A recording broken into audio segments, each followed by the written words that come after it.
E aí, galera, tudo bem? Estou de volta aqui hoje para falar da estreia da seleção brasileira na Copa América 2019, vitória por 3-0 contra a Bolívia.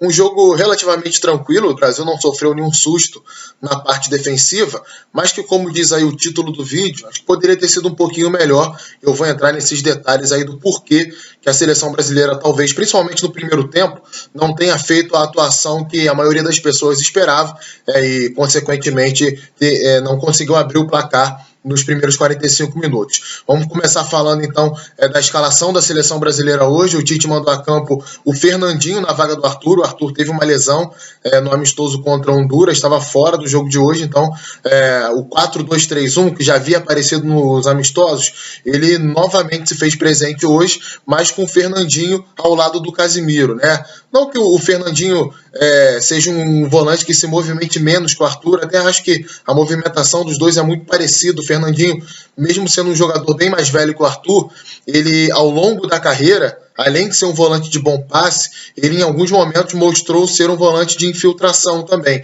Mesmo que nesse momento não seja mais esse jogador, isso ficou provado no segundo tempo, que ele poderia ter feito isso desde o início, vocês vão entender por quê. Mas de início não, era um Brasil no 4-2-3-1, Casimiro e Fernandinho bem fixos, né, ali um do lado do outro, fazendo a saída de bola, jogando sempre por trás da linha da bola, bem próximos da dupla de zaga, até por isso os dois laterais sempre liberados ao mesmo tempo, Daniel Alves e Felipe Luiz, dando muita amplitude ao time, tentando fazer algumas dobradinhas ali com o Richarlison pelo lado direito e o David Neres lá pelo lado esquerdo. A Bolívia também no 4-2-3-1, algo que me surpreendeu hoje foi a mudança de lado do Chumaceiro, né, camisa 3, que foi mal no jogo de hoje, basicamente passou o jogo inteiro tendo que marcar o Daniel Alves, não é o seu forte. Ele até ajuda na marcação, mas não é esse jogador que vai marcar o tempo inteiro. Acrescenta muito mais ali perto da área, tem um bom arremate de média distância. Hoje ele jogou mais pelo lado esquerdo. Nos amistosos ele vem jogando pelo lado direito.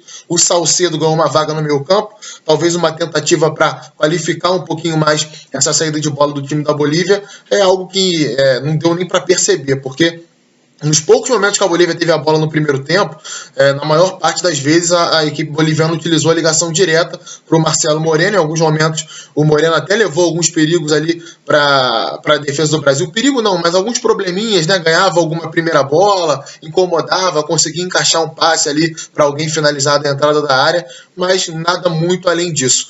O assunto hoje ele vai se ater muito mais à parte ofensiva do Brasil. O que acontecia no primeiro tempo? O Brasil até conseguia encaixar alguns bons passes, encontrando o Felipe Coutinho entre as linhas de marcação do time da Bolívia.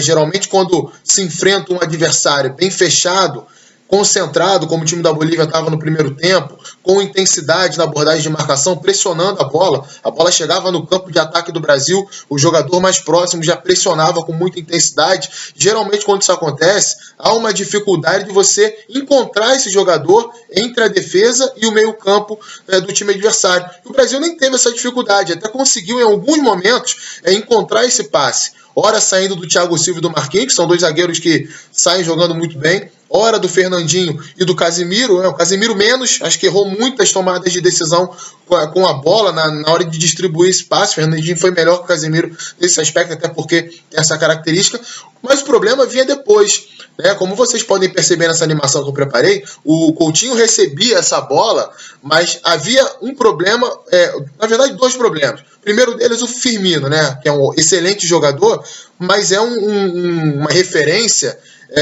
que sai da profundidade. Ele não é esse jogador que vai ficar, por exemplo, fazendo essas diagonais curtas entre os zagueiros. Ele não é o cara que vai empurrar a linha defensiva para trás. Pelo contrário, ele é o cara que vai sair da referência, vai trabalhar ali na mesma região do Felipe Coutinho, vai articular e vai abrir o espaço para as entradas em diagonal, tanto do David Neres quanto do Richarlison. Isso não aconteceu no primeiro tempo, faltou essa movimentação dos pontos da seleção brasileira, assim como faltou também uma referência que desse mais profundidade, né, que se movesse em cima da linha de defesa do time boliviano para tentar abrir os espaços. até para o Coutinho ter um pouco mais de espaço ali para pensar, uma opção de passe em profundidade. O Firmino acabava saindo da área também e ocupando ali a mesma região do Coutinho, uma região que estava muito congestionada já pelos jogadores da Bolívia. Então, a alternativa, de novo a animação para vocês entenderem aí, era o passe para a lateral do campo, para o Daniel Alves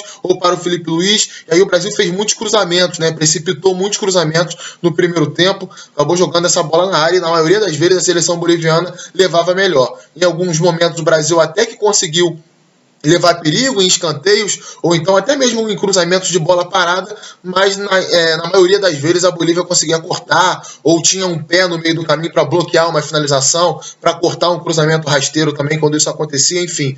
A Bolívia conseguiu no primeiro tempo neutralizar as investidas do time brasileiro. No segundo tempo, o que o Tite fez? Tentou colocar o Fernandinho mais próximo do Coutinho. Para quê? Para ampliar essas opções de passe ali entre as linhas de marcação e para ter mais infiltração também, algo que estava faltando à seleção brasileira no segundo tempo. E não demorou para que isso desse resultado, né? Com menos de 10 minutos o Brasil já vencia por 2-0, algo que funcionou bem também na segunda etapa. Foi a troca de posição entre os jogadores de frente, isso aconteceu principalmente envolvendo o Richarlison e o Firmino, já que o Firmino é esse jogador de flutuação, passou a flutuar um pouquinho mais para o lado direito, o Richarlison centralizava. Aliás, o segundo gol do Brasil nasce assim, essa troca de posição entre eles, há ali uma certa confusão na defesa da Bolívia, o Richarlison recebe esse passe no pivô e abre para o Firmino, outra coisa que o Brasil passou a utilizar também no segundo tempo, passe no pivô, passe na referência para tentar fazer com que esse time da Bolívia desse naturalmente os espaços ali à frente da defesa. Outra coisa que acabou funcionando. Sinceramente, cheguei até a comentar no meu Twitter, via esse jogo, né, pela história do primeiro tempo, muito mais para o Alan ou o Paquetá, né, são dois jogadores de mais mobilidade do que o Fernandinho ali ao lado do Casemiro. E falando do Paquetá, tem um passe muito qualificado, né, que poderia gerar mais situações de perigo também. O Alan é um jogador de infiltração, não que não tenha um bom passe, mas a característica principal dele é essa chegada à área, essa movimentação, as trocas de posição, muitas vezes com ponta no lado do campo que ele joga. Então acho que esses dois jogadores poderiam ter acrescentado mais ao Brasil no primeiro tempo, além do Gabriel Jesus, que entrou bem na segunda etapa, se movimentando, se mexendo, mudando de posição com o Richarlison, depois com o Willian, né, quando o Willian entrou. Outro atleta que entrou muito bem no jogo também foi o Everton, fazendo um golaço. O Fernandinho, com essa mudança de posicionamento, cresceu naturalmente na segunda etapa. A seleção brasileira, a mesma coisa. Na parte defensiva, pouca coisa a dizer. O Marquinhos e o Thiago Silva muito bem na saída de bola, bem também no tempo de reação. O Brasil, mais uma vez hoje, assim que perdia a bola, já pressionava de novo no campo de ataque, roubou muitas bolas assim, em vários momentos da partida conseguiu sufocar a Bolívia, não permitia o contra-ataque para o time boliviano, e acabou resolvendo, né, as coisas naturalmente no segundo tempo, depois que abriu o placar num pênalti bem marcado após consulta ao VAR aí. Pênalti muito bem cobrado pelo Coutinho. Se o Coutinho deixou um pouco a desejar na construção do jogo, ele foi muito preciso nas finalizações, tanto na cobrança de pênalti quanto na cabeçada para fazer o segundo gol do Brasil. Acho que o Brasil ele tem muito a evoluir ainda. O Tite certamente fez ali o checklist, né, de coisas a serem melhoradas, coisas que funcionaram nessa partida. Acho que a Bolívia conseguiu fazer um jogo competitivo com a seleção brasileira, vinha oscilando demais na parte defensiva, hoje já fez uma partida um pouco mais precisa, né, se defendeu de uma forma um pouco mais contundente e pode, por que não, se colocar aí como um candidato a uma terceira vaga, caso haja nesse grupo, né, caso o terceiro colocado desse grupo do Brasil consiga aí se colocar entre os dois melhores terceiros colocados. Lembrando que o regulamento da Copa América é esse, né? São 3 grupos, 12 seleções, 3 grupos de 4. Passam os 2 primeiros de cada grupo e os 2 melhores terceiros colocados. Então acho que a Bolívia, se conseguir repetir esse desempenho defensivo contra a Venezuela e contra o Peru, pode talvez sonhar com essa terceira vaga sim. O que a Bolívia vinha apresentando nos últimos jogos estava bem abaixo disso que a gente viu hoje. Então é isso, galera. Prometo que ao longo da Copa América vou tentar trazer aqui diariamente vídeos comentando as partidas. Hoje só um jogo, Brasil 3, Bolívia 0, o início da competição aqui em solo brasileiro. Se você gostou do vídeo, Curta, compartilhe, não se esqueça aí de se inscrever no canal, toca no sininho também para receber as notificações. Forte abraço e até a próxima.